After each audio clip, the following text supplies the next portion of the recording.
Hello বন্ধুরা, আশা করি আপনারা সকলেই ভালো আছেন। ওপেন ইউনিভার্সিটিতে বেশ কিছু আপডেট বা নোটিফিকেশন এসেছে, তো চলেন সেগুলা আজকে আমরা দেখে নিই। তো প্রথমত আমরা রেজিস্ট্রেশনে যাই। এখানে গেলে আপনারা দেখতে পারবেন de novo registration notice of HSC program. তো এই নোটিশটা কি আমরা একটু দেখে নেব।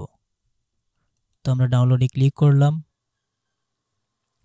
তো দেখতে পাচ্ছেন এমন একটি পেজ খুলে গেল। এখানে যদি আমরা একটু এটাকে বড় করি তাহলে এখানে দেখতে পাবো বিষয়টা হচ্ছে কি, একাডেমিক কাউন্সিল এর ৭৬তম সভার সুপারিশ সিদ্ধান্ত ৬ মোতাবেক রেজিস্ট্রেশনের মেয়াদ উত্তীর্ণ শিক্ষার্থীদের ডি নোভো রেজিস্ট্রেশনের মাধ্যমে পরীক্ষায় অংশগ্রহণের সুযোগ প্রদান প্রসঙ্গে।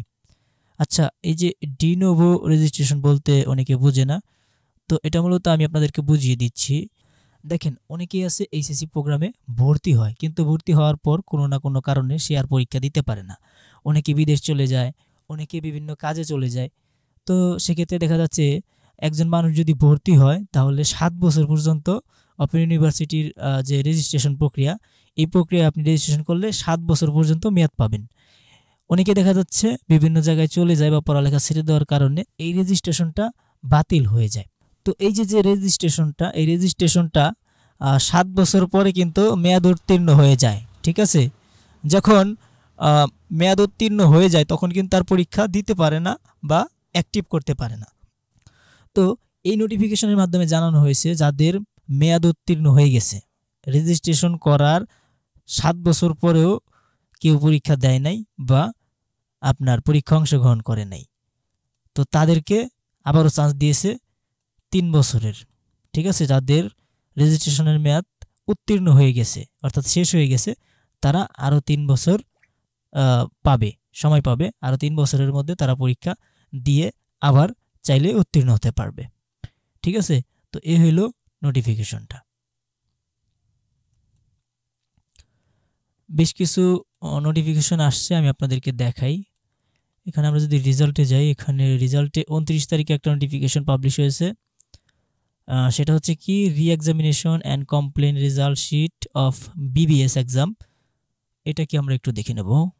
তো দেখতে পাচ্ছেন বিবিএস এক্সামের একটা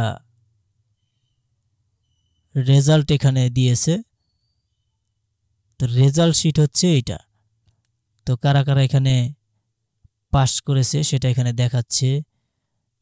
ক্লিয়ার্ড এগুলো ক্লিয়ার করে নিয়েছে, এগুলো আর কি বোঝাচ্ছে। এই লোক আরিফুল হক, তিনি সব কয়টা ক্লিয়ার করে নিয়েছেন। অ্যান্ড একটা সম্ভবত ফেল গিয়েছিল, ইন্ট্রোডাকশন টু বিজনেসেস। তো এই বিজনেস এর এটা আপনার সি পাইছে, সি পেয়ে এবার পাস করছে, এই জন্য এটার জিপিএ আসছে। আর ওগুলা পাস করছিল, যার কারণে ওগুলার জিপিএ মেবি দেখায়নি। ঠিক আছে, তো যারা বিবিএস করতেছেন তাদের রেজাল্টটা পাবলিশ হয়ে গেছে।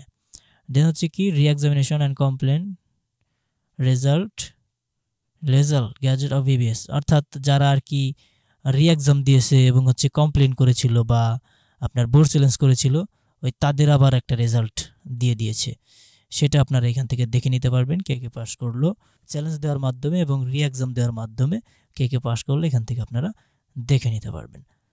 তো আজকে আমরা এই 3টা আপডেটই দেখলাম, আর কোনো আপডেট দেখতে পেলাম না।